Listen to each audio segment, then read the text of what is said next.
Anthropic just released Sonnet 5. And according to their benchmarks, Sonnet 5 gets similar scores to Opus 4.8 on Agentic Coding tasks. And not only does it get similar scores to Opus 4.8, it's also cheaper. Now, I'm not just going to take Anthropic's word for it. Let's actually see how this model performs with an actual Agentic Coding task. So back in Claude Code, what I'm going to do is select Sonnet 5, and we're actually just going to run it in Ultra Code mode. So we'll give it the best possible chance. Now, I know how you guys feel about YouTubers using these models to build games. So I am going to ask you to build a game, but with a twist. Instead of asking the model just to build another Minecraft clone, what we're going to do is ask the model to build its own game engine and all of the tools that it needs to build the game itself. Let me show you what I mean with this other project. So when you build games in the browser, sometimes you'll have issues like objects do not look correct, or the placement of the objects are not correct, or things like doors are kind of misaligned with the door frames, or the physics and the animations simply do not work. Now this game only looks as good as it does because I asked the agent to actually build its own toolset. And that's just really freaky. So what I asked the agent to do was to build its very own toolset. So it developed this asset viewer, this sort of character studio where it can actually view the objects from different angles and then fix these assets in a super controlled environment. It's able to play animations sort of at a frame rate that the agent can analyze. Now keep in mind that this game is running in a browser and the agent has no way of playing this game in real time.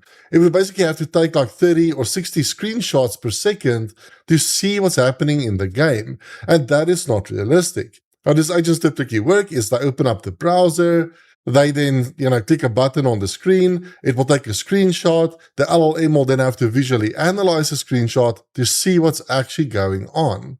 And by the time it actually takes that second screenshot, something like 2 or 3 minutes went by and the game world looks completely different. So by getting the agent to build its very own tools, what the agent can do is actually slow down the animation speed to something that it can analyze. So basically the agent is building tools around its own limitations. And that gives you this very cool tool set at the end of the day that the agent can use to work with its environment. This does not just apply to games, by the way. If you're building enterprise software, you really should be asking the agent to build, testing frameworks and tools that it can use to reliably implement that software. All right, so what we're going to do then is select Sonnet 5 and we'll switch this to Ultra Code. Then let's paste in a prompt like this. Build an Age of Empires clone that runs in the browser. Do not build blind either. I need you to first develop the game engine and the tools for creating and testing the game. These need to allow you to create the assets, animations, and more. These are not built for the user. These are built for you to visually build the game based on your own tool limitations, like limited frame rates using the browser. Once you've created these tools, create the entire game with AI, levels, challenges, and more. Do not build in phases, use workflows to build everything without asking my input. You decide everything. This needs to look pixel perfect and the gameplay loop should be fun. So let's go ahead and send this. Alright, this took about 2 hours and the agent started up a workflow. It started building the actual game. It also tested the game in the browser. And because it developed its own toolset, it was also able to create this little animation or character sheet that it could use for all the assets during the game. I also asked the agent just to make a few more fixes as I noticed a few bugs as well, but I really just tried to keep it as plain and simple as possible. And for interest's sake, I ran the exact same prompt using Opus 4.8 as well. It's the exact same prompt, and I even passed in the same corrective prompts as well, just that we're working off the exact same base. So first, let's have a look at what Sonnet 5 gave us, and then we'll compare it to Opus 4.8. So I do want to mention that there is audio, but I'm just worried there might be a little bit of an echo, so I am going to just kind of mute the desktop audio. All right, and this is our Age of Empires game from Sonnet. We've got our little characters, we can select them, and we can also move them around the map.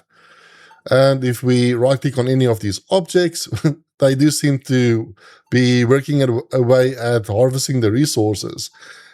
And if we move around the map, this fog is being lifted, and we have different assets like water and I'm not sure if this is supposed to be like sand or what's going on here. If we click on this building, we've got a few options. So we can, of course, train more villagers. And actually, we just ran into an enemy base. And I think our villager just died, actually. So not too bad. We do have a working game. But what I do want to show you as well is what the tool set looks like that the agent developed. So let's go to the asset viewer. And this is really cool. So if you've ever tried to build games using agents and the characters just do not seem correct, or the animations are a little bit weird with the arms and everything is like moving off axis, this is a brilliant way to get the agent to debug those issues itself. So for these villagers, we can change the different animations. So this gives us the sort of walking cycle. Let's have a look at attack. So we can play this. Cool. We can even slow down the speed, giving the agent a little bit more time to actually analyze what's going on. We also have this animation preview tool. And this is really cool. The agent can actually analyze the animation one frame at a time. Then we also have this map editor that the agent can use to build out our app. We have this engine harness. Right, so I guess this is just a way for it to kind of view the mini map and to ensure everything does work. Right, not bad, Sonnet. So I think Sonnet did a great job. More importantly, it was able to build a toolset and actually get really good results. Now, let's have a look at what Opus 4.8 did. All right, so this is what Opus built. I am probably going to mute the desktop audio again, but let's just see if there is like any audio. Let's just choose I don't know, this first one. The menu was already a massive improvement. And this looks way better, don't you think? The assets look very cool. We can click on any of these characters. They actually move each other, which is so cool. They don't just sort of phase through each other. And let's see if they can do any sort of work. We can zoom in and out as well. Let's maybe take this guy over here and just move him to the bottom of the map. We can see our little mini map in the corner as well, and everything just seems to work. And look at that, we're actually being attacked. Can you believe it? So the AI is working as well. Now, I'm not sure what you guys think, but I think this is a way better version of the game. These guys are actually battling as well, and they are doing damage. Now, let's also have a look at the tools that the agent built.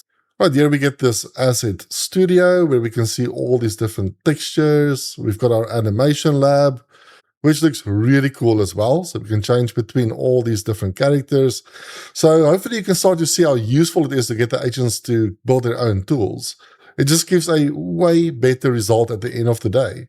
So what do you guys think? Is Sonnet 5 really at the same level as Opus 4.8?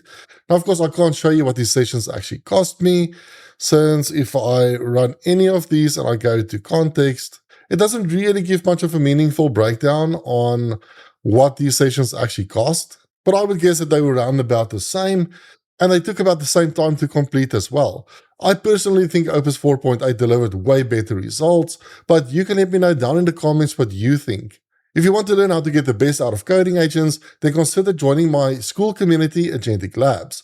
My Agentic Coding Masterclass teaches you the fundamentals of using coding agents, and you will also learn how to build a real-world SaaS app that includes user authentication, payment integration, MCP servers, and a lot more.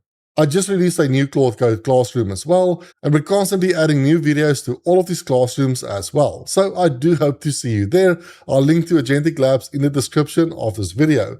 Thank you for watching. I'll see you in the next one. Bye-bye.